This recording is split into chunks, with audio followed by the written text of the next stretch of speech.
Série noire ce vendredi sur la N165, d'abord à l'Opérette entre Brest et Quimper, où un camion-citerne transportant 30 000 litres de gaz butane s'est renversé.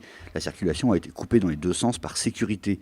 Au même moment, à Rédéné, entre Quimper et Lorient, un camion en panne a provoqué un important bouchon et un véhicule de sécurité a été percuté. Là aussi, la circulation a été coupée. Enfin, à peine une heure plus tard, un camion a pris feu, cette fois au niveau de Briec. Pour l'anecdote, il se rendait à l'incinérateur de la commune. La décision du tribunal administratif de Rennes est tombée ce vendredi matin. Les opposants au projet de plateforme logistique géante de la SICA à Saint-Paul-de-Léon dans le Finistère ont à nouveau été déboutés. Tant le permis de construire que le plan local d'urbanisme de la commune ont donc été validés et les feux sont au vert pour la reprise des travaux à l'arrêt depuis 2011. Le projet porte la construction de 7 hectares de bâtiments sur 15 hectares de terrain.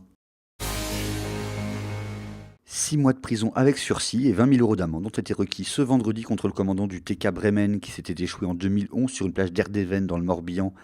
Le procès, sur 3 jours, a failli lui-même tourner au naufrage quand la défense a pointé que 2 des 3 experts du dossier présentaient des conflits d'intérêts alors que le 3e était absent. Une possible insuffisance du CROSA Etel a également été évoquée à plusieurs reprises. Le jugement était attendu dans la soirée de vendredi. C'est parti, le chantier de démolition de l'intérieur des Halles Saint-Louis à Brest est en cours.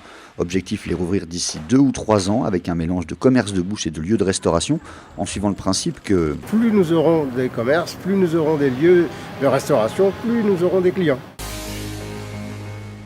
Alerte sécheresse au lac de Guerlédan dans les Côtes-d'Armor. Dans certaines zones, la plage a triplé de surface et les cales à bateaux sont inutilisables. La première écluse du canal de Nantes à Brest, Bellevue, est à sec.